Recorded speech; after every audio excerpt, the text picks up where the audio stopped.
Dearly beloved, we are gathered here today to get through this thing called a wedding.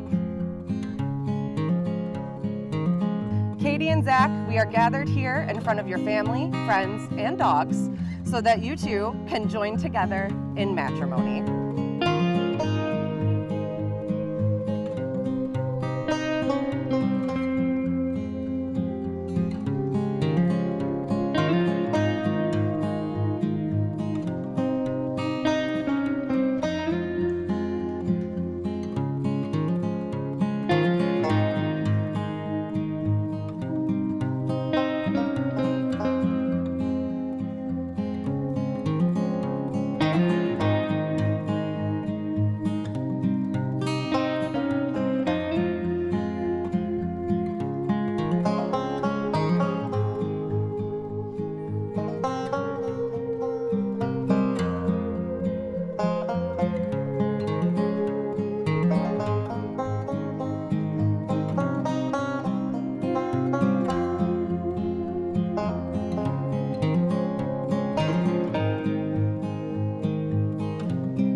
It is the greatest honor of my life to bring together the two most beautiful people I know in the joys of marriage. Now, when a stand-up comic and an improviser come together, it's bound to be a little strange and very ridiculous. So buckle up, enjoy the ride, and I'll be your guide on this little journey called love. You are encouraged to clap, sing along, dance, laugh, cry, shake your instruments and ribbons as you see fit. They have also created a unique ceremony that is a little bit spiritual with a dash of legality and a whole lot of fun. Stand before you today with these beautiful humans is because these two families coming together as one is one of the greatest things I've had a chance to experience and is a true honor to get to be a part of it. Their relationship can be described with many words, but I choose to use just one today. effortless.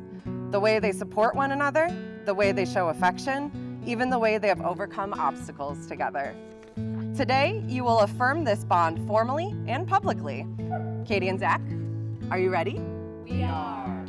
In a few moments, we will join Katie and Zach together as one. Katie and Zach have requested a unity song. I would walk 500 miles. And I would walk 500 more. We will now incorporate our own tradition of a team swap. As a sign of their support, the bridal party will switch sides. I still remember the first time I saw you. You were doing improv at Dog Story Theater, wearing a stunning dress and being your usual goofy self. You knew I was in a band, and you reached out with the most Katie request possible. You wanted some help creating a rap song about gerrymandering. That's not a request you hear every day. So, of course, I went along with it. It was the first time I couldn't say no to you, and it's far from the last. We worked on the song in KJ's attic, talked about big baby drama, and just hung out for a while. In the fashion of an arrogant young man, I decided then and there that I was going to marry you someday, and I told KJ as much when you left. Technically, you were still unavailable at the time, but never let the truth get in the way of a good story. More time passed, and I heard it through the grapevine that you might finally be single. And when Brandon said he was going to ask you out, I knew I had to beat him to the punch.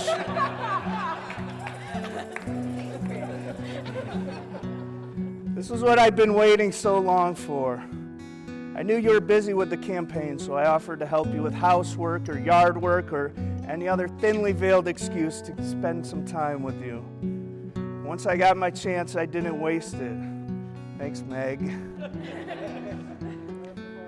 These past 4 years have been filled with laughter and adventure and love, and I wouldn't trade any of it for the world. This past year has been especially hard for me. And your support and your love and care has been the thing to get me through. I vow to always support you in the same way through all your wild endeavors. I vow to always make you laugh at my dumb jokes.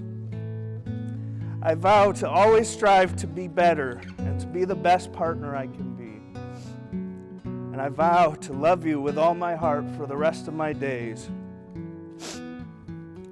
It's the greatest honor of my life to be able to call you my wife.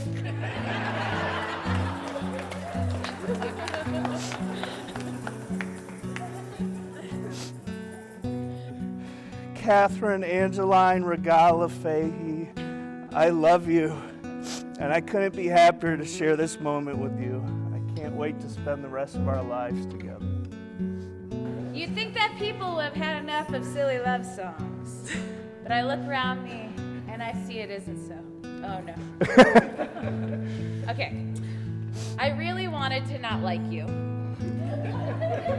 I wanted to not find your jokes funny or your thoughtfulness charming.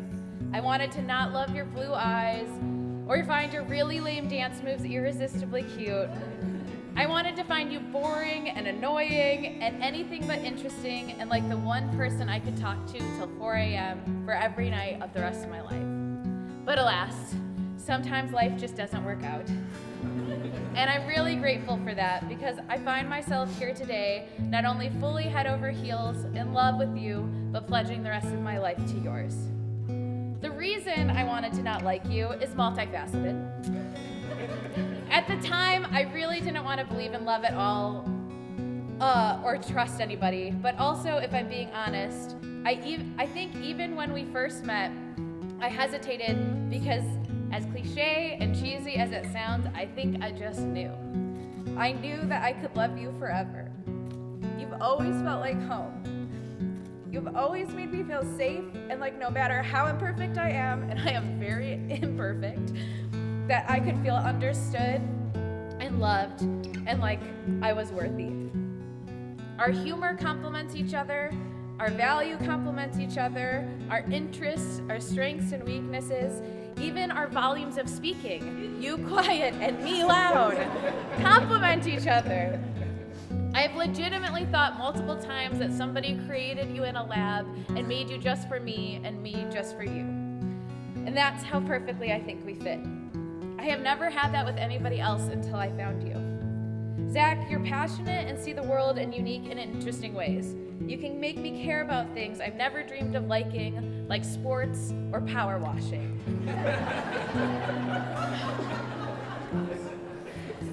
You're nurturing and have this way of caring so deeply, like how you think about every single kid that you coach, even when you're coaching 3 teams at once, and how they personally could develop and be better, and you make a plan for each of them. I've never seen that, and I think it's beautiful. I love how deeply sensitive you are and how you care about the people around you. I give you a lot of crap for crying at commercials with dogs, but I love it. And Zach, honestly, just in general, I'm really glad you exist. And I know one of the things we see differently is the idea of fate, but to me, it really does seem kind of meant to be when I think about all of the little ways we almost didn't meet or get to know each other. Like my parents deciding to have me when they weren't expecting to. Like me going to Aquinas. Like my wonderful roommate Jessica dragging me to an improv troupe tryout because she thought the leader of the improv troupe was hot. Me tagging along and getting on it. KJ dragging you to Comedy Outlet Monday where we would first meet. You being in a band. Both of us having relationships that fell apart. A political campaign on the obscure topic of gerrymandering, which of course I felt like the only way to represent was through a rap song.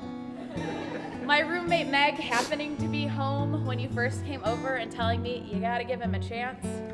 Both of us being willing to try. And 1,000 other little things that just so happened to fall into place so I could find you and you could find me. If any of those thousands of other things didn't happen, we wouldn't be here today, and I wouldn't be able to be standing in front of my best friend who I would never want to go a day without. Both of you.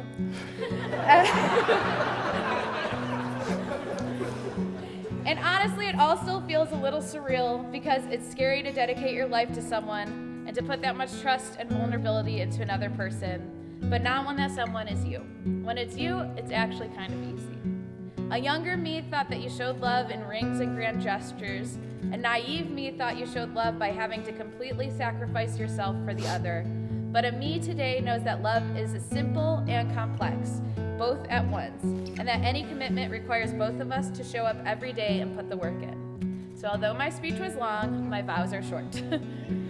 Zach, I vow to try. Even when I'm exhausted or hungry, even when I'm scared and don't want to, as long as you're here, I vow to try. I vow to tell you the truth, even when it's hard to say or I know you won't want to hear it. As long as you're here to listen, I will always tell you the truth. I vow to love you without conditions, especially when you can't quite remember for yourself that you are deserving and worthy of unconditional love. For every day of your life, I will remind you that you're deserving of it, and I'm the luckiest woman in the world to be able to get to provide you that love.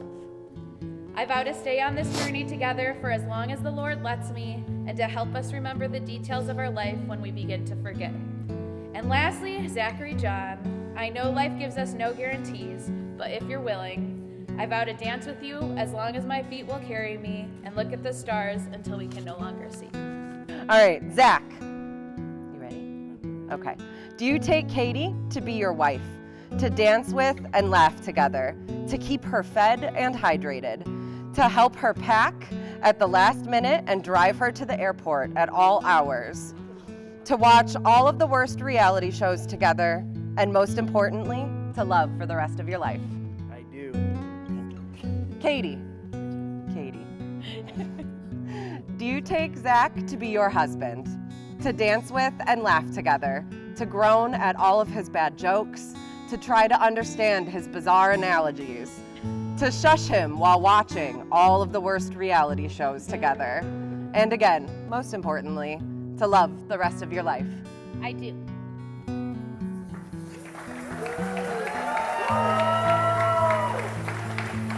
Zach, you may now kiss your bride.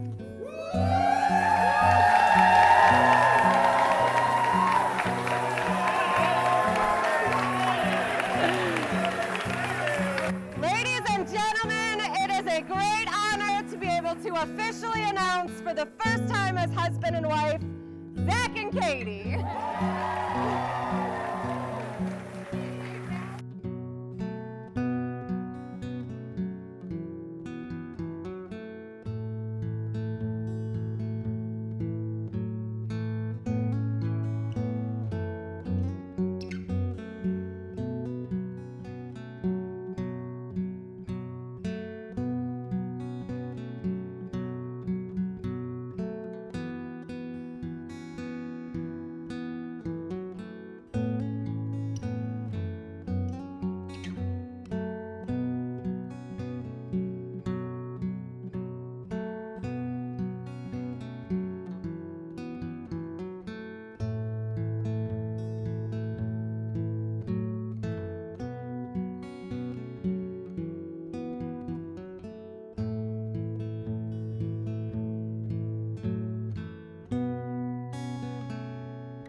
Floats like a swan,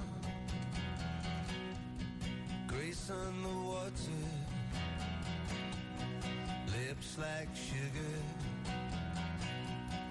lips like sugar. Just when you think you've caught her, she glides across the water. She calls for you tonight to share her moonlight. You'll float down the river. She'll ask and you'll give her lips like sugar, sugar kisses, lips like sugar, sugar kisses.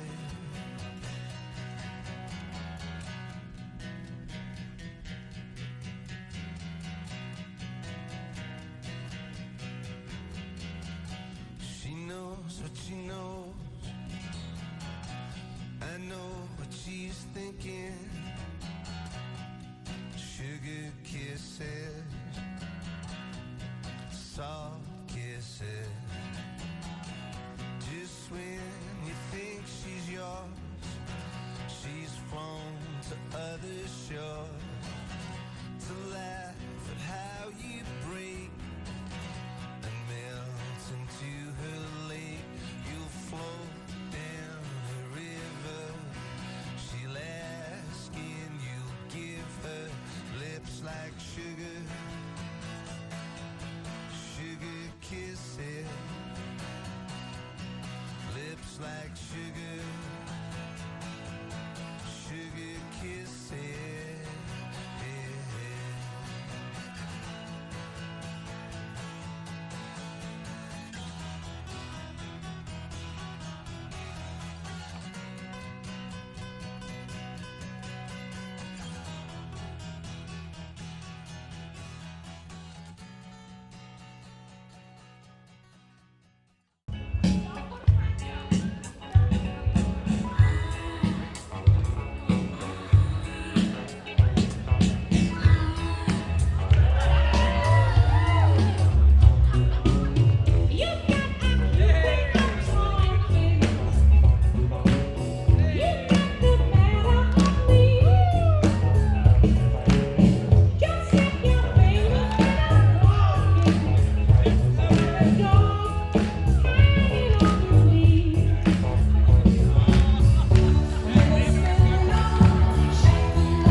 It's gonna be a fun night tonight, y'all.